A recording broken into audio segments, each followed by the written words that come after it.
Hey, amazing only child mums. I'm for comment, your part-time working mum friend who loves Yahweh, family, and fun. Welcome to the family of one, where we share joys and adventures of raising an only child. Expect relatable stories, parenting laughs, and faith-filled tips. Let's make small family life enjoyable. Woo! Welcome back. Well, today's topic is about pizza, pretzels, and ice cream. And why are those three topics? It's because I am going to so excited to share how those three topics when I did my little local adventures group, when I organized my little field trip groups, we went to go and visit a pizza place, a restaurant, an ice cream restaurant shop, and a pretzel place. So, well, one, it's really hot outside. It's summer right now I live in the United States. And if you're a person who is a bit of a foodie, or you like eating pizza, maybe a pretzel, or maybe just some ice cream, and you have a bunch of friends, and you're like, you know what, we go and visit this place quite a bit. Maybe I can take my child, and maybe I can have a group of friends and we can go and maybe have a tour of the shop. So this is what I did. I made a list of local places that I asked myself, what would be fun for myself and Olivia to go and visit and learn about? And that is how I came up with at least about 20. This is before ChatGPT or AI or anything. I wrote it all down, and then I also went on their website. I mean, not my website.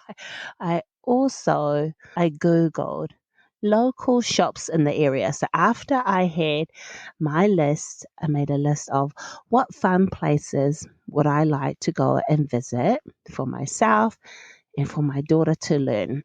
That would be fun for the both of us. And then after that, next to it, I wrote down, why would this place feel like a good fit right now? Well, and I asked myself that because once I have those places, maybe depending on what it is, it might be too far to visit. But when I pick local places for me and Olivia to go and learn and see, and if I'm taking friends, I really do not want to be traveling more than 10 or 15 minutes, because as a tip, when I'm organizing these places for myself and a group of friends, I don't want to be more than 1 hour. So that's a tip. I mean, it's up to you. You might like to stay there longer, 3 or 4 hours or longer. But with my group, when I started Little Local Ventures and we were going on a field trip at least 2 times a month, sometimes I'll be going like 3 times a month, one each week. And I had quite a few families. There was a lot of people coming from different places, and I didn't want them. I was just mindful of how long it would be for them to travel as well. But in general, myself, I didn't want to be traveling that long. And so I thought 10, 15 minutes. If it's 15 minutes, it's got to be pretty good for me to get in that car. Because you got to drive back home. And depending if you have, I don't know, you got a lot of laundry, you got an appointment, and your child has a routine, a nap time, all of that. So you just want to be in consideration. But first, you want to work the schedule around you first, because when I'm organizing these trips back in the day, I wanted to make sure it fit my schedule as well. Because the last thing you want to do is organize an event and it just interrupts your schedule all the time. If you are organizing events, it's okay to work around your schedule because you're the one that's organizing it. You're the one that's setting everything up. You're doing the phone calls and everything. But once you have your team, get other people to help you. I just want to make it less stressful on myself and child. So that is it. So that's how I got the pizza and the pretzel and the ice cream place. And then I asked myself, what can I learn and discover about myself here? So when I'm picking these places, I'm asking, oh, you know what? What's something about this pizza place that I don't know, that maybe I can learn about myself that I haven't learned before. When I'm at home and her and I, for example, she likes to do painting. So I would bring my easel board. We had a large painting easel board. And then I would put it in the kitchen. I would put her paper and I put a towel on the floor, and I'll get her water-based paints, and she can paint now in the kitchen. And I didn't mind if she made a mess and the paint was running, because we had the floor. I could just mop it up, the paint, and it was all right. She did not make that much of a mess, so it was fine. So with these places, I was interested to learn how they teach children and families about their product. For example, the pizza place, they had already established schools coming in to learn about their products. So what they would do is they would give each child a pizza dough size of your palm, just a very small pizza dough that is already been rolled up. And then they will give each child a plate, every participant. And so you would flatten that dough out with your hand. And then on the side, they'll give a cup of cheese and a small cup of sauce. And that was it. If you wanted to bring your own topping, you could bring your own topping. Now, I was always curious, like, okay, so there was about 15 of us, and if everyone brought hand and you touched it, right, you're thinking, which was my pizza? What they did was, when they put it on the tray, they had like a parchment paper, where they would write the name of the child, so next to their pizza, so you knew exactly whose pizza it was. Some parents mark their pizza with like their name, or put two like little dents or something to clearly indicate that was my pizza. So it was things like that. It was very interesting, and the conversations, like Olivia really enjoyed it because it was hands on, and also it was lovely because they explained the history of the restaurant. And I loved it that when they brought the dough out, each child, like, you're using all your senses. And they gave one to each one. Even if your child was like a year old, a little bit younger, they still asked, would you like to make a pizza for your child to take home? Or would you like to take that dough home for later? So they're very accommodating. And also, when I'm going to these places, I'm asking, I'm telling the host or the restaurant owner or the manager what our group is about. And I'm also telling the purpose of our visit.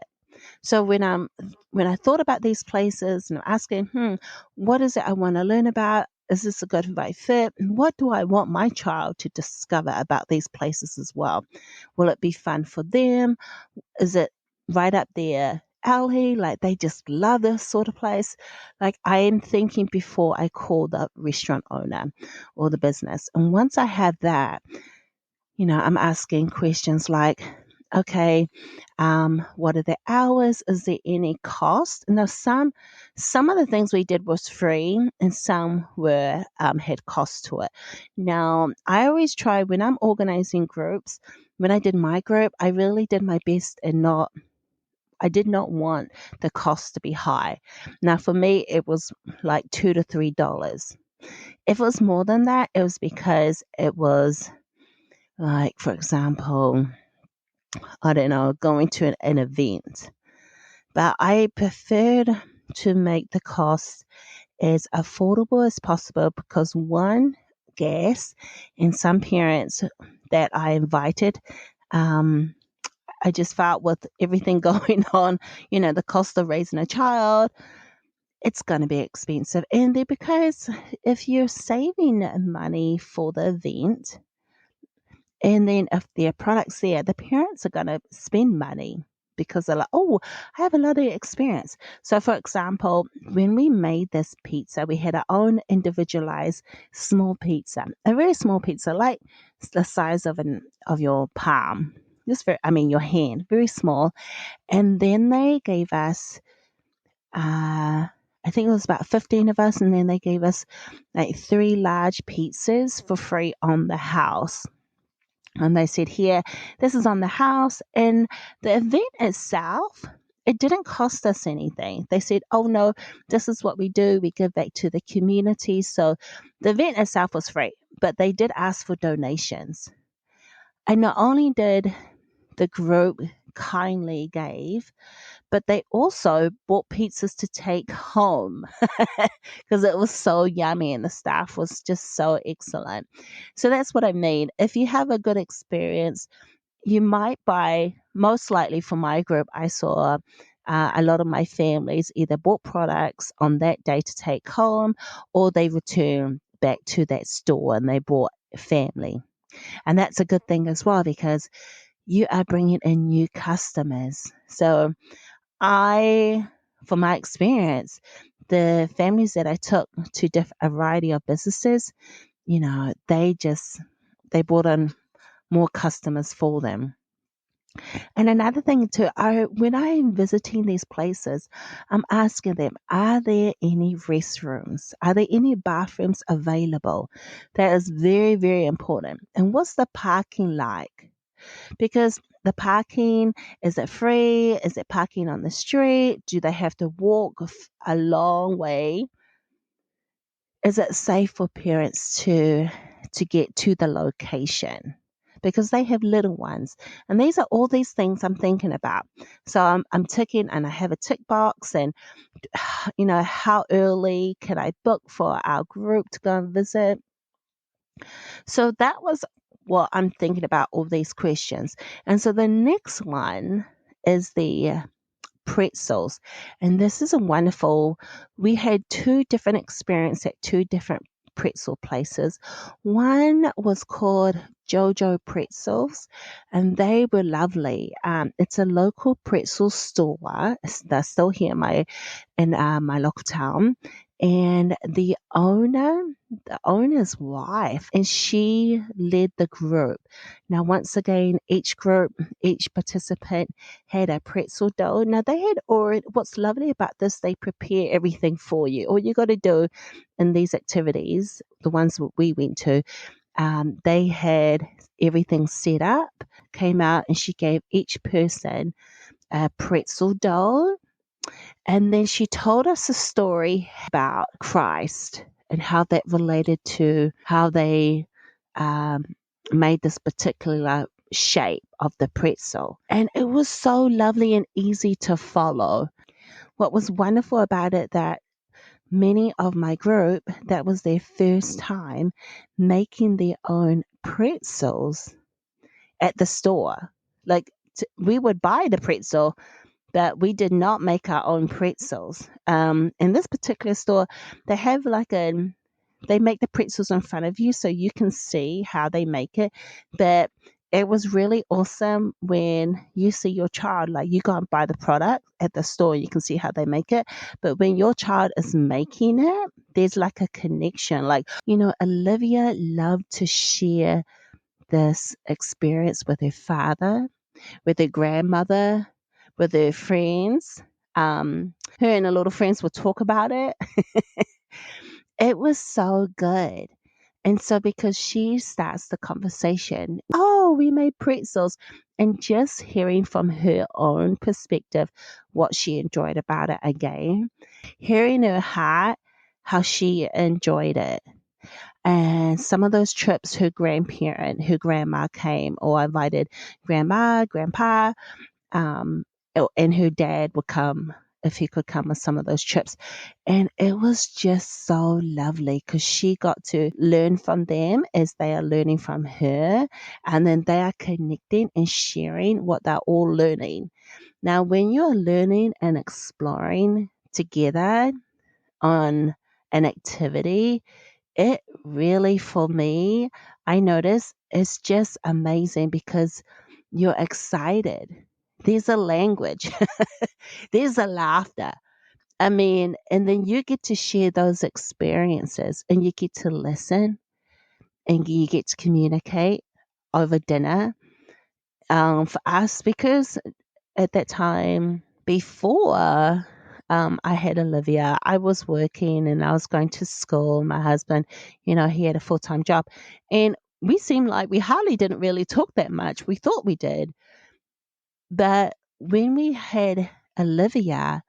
And as we're going to these field trips, I really wanted us to continue to engage with the learning, but I wanted her to have a conversation where she feels that she can share on the things that's bringing excitement to her, what she's seeing, what she's hearing, using all her senses. And that's why I wanted to share just some of the stories when I was creating these groups, these field trips. I wanted to let you know there may be local restaurants in your area. There might be an ice cream place. It could even be a candy place. Just by using, I've created like a field trip template, just as Jumpstart, just something basic. If you're wanting to know, well, where do I start? What do I do? Well, first one is, what local places sound fun for you to visit? Could be like the library, could be like a park. But my one, I picked everything from food to cars dealership to the park. To the fire station. I went knocking on my local town from one area and I walked all the way to the end. I just knocked on each business asking, hello, my name is Four and I have a group of families and we would love to learn about your business. So I will start from there. And then the next one, another place we went to go and visit is an ice cream shop. You're thinking, ice cream shop? Oh, I don't know. They're not going to let us. Well, here's the thing. You don't know until you ask. So this one ice cream place, it was a little bit of a drive. One of our parents, they had connections and they knew the owners. So they asked, could we go to this and visit their store? And so we went to this ice cream place and they showed us how they make their ice cream, what type of flavors and why they make their ice cream that way.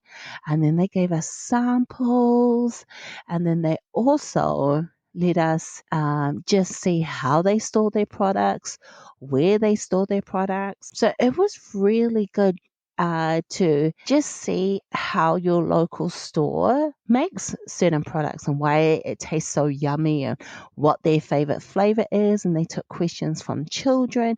It was really good. And for me, when I went to restaurants, I made sure like I didn't have too many families. So you might think, well, what's too many?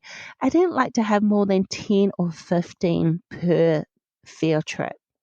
Now, depending on where the store is or what business it is, it's because I want each child or adult to have the time to ask their question. Because if you're going to a store and say, for example, there's 40 people you take, but the store can really only accommodate 20 or 15 at the most, you're not really going to have time. And if everyone has questions and you only have 40 minutes to an hour, you don't want to rush that process. I like to give people space and time, and even for children, no matter what the question is. And so that's why I like to make my groups small. And for me, I found the magic number was always 10 or 15. And then it just gave everyone time to ask questions, learn without feeling rushed. And also, when you have hands on, with the owner or the manager coming to teach you, or whoever's leading the field trip, they can have a more of an engagement instead of like, whoa, this is a large group. And so I always encourage my group too. And my parents were very hands on. And that's what I love about a group. If you are organizing or you want to organize your group, I prepared my parents to remind them this is not a babysitting group. You'll be surprised. I spoke to many owners and they said, oh my goodness, we had people come before and they just drop off their children or they're not taking care of them. They just like letting them run around and not paying attention and they're not staying where they're supposed to stay in the store.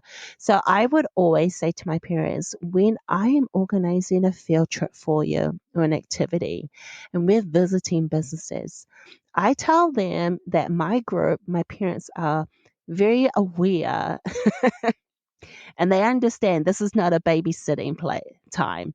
They are there because they also want to learn and engage with their child. So I just want you to know this is a good tip. If you have a group or you're thinking of creating a group for you and your child and you want to explore and get to know your community, you want to set that up earliest as possible and let your parents know this, I am not going to mind your child. You are going to take care of your own because I'm here to learn too.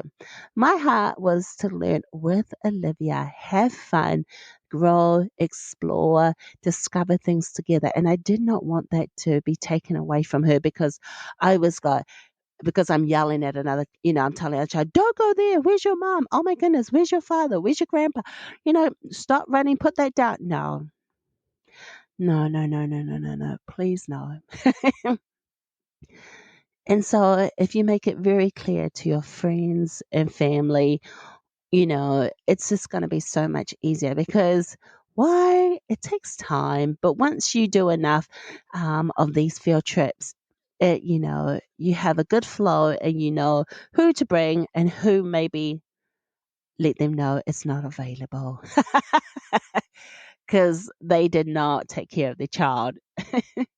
But yeah, so that was the pizza and the pretzel and the ice cream place. So there, once again, if you're thinking, seriously, I don't know I don't have a restaurant close by, or maybe the owners, you ask them, but they didn't say yes, and maybe sometimes you get a no. I got quite a few no's, and that was okay. I just said, okay, thank you. I'll just go to the next one. But you want to have fun and think of fun places, and they may do discounts. So that is good. There's so many to learn.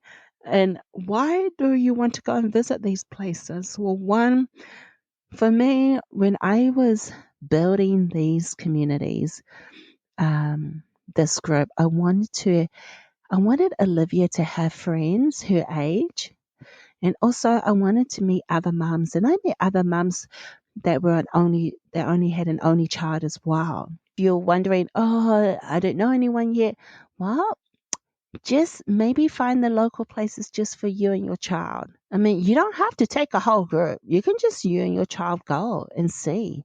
And that way, you can get to know your community more. So I just want to encourage you because you are doing the best you can with the time that's given, with the resources you have. You are amazing. And you are the best mom for your child. You are the best wife for your husband. And I hope you say that to yourself. Be kind to yourself. Okay? I just want to say thank you very much for listening to my podcast, To the Family of One. I just want to give a shout out to the listeners who are listening to the last episode. They're from Channelview, Texas, New Britain, Connecticut, and Elkhart, Indiana. I say thank you very much for listening and supporting this podcast. You are amazing, and I appreciate it. Now you're wondering, what is this template that she was talking about? I have a free resource. If you're wanting a resource to help you just jumpstart your field trip, you're wondering what kind of questions, um, how do I go about it? Maybe I need a little help. Okay, there'll be a link and you can click onto the link and then you can get the free resource. If you're curious about the mum and daughter mini series, the icebreaker mini series, and you're wondering, I wonder, and you're interested and want to find more information, just click on there's a link to it and just fill out the questionnaire. There's 5 questions, just something very simple if you're interested, and you can see if that is something for you or not. I want to thank you so much for listening. And remember, you are doing the best you can with the time that's given, with the resources you have. Do something nice for yourself. And remember, you are amazing. This is for your friend. Thanks for listening to the Family of One podcast. Bye.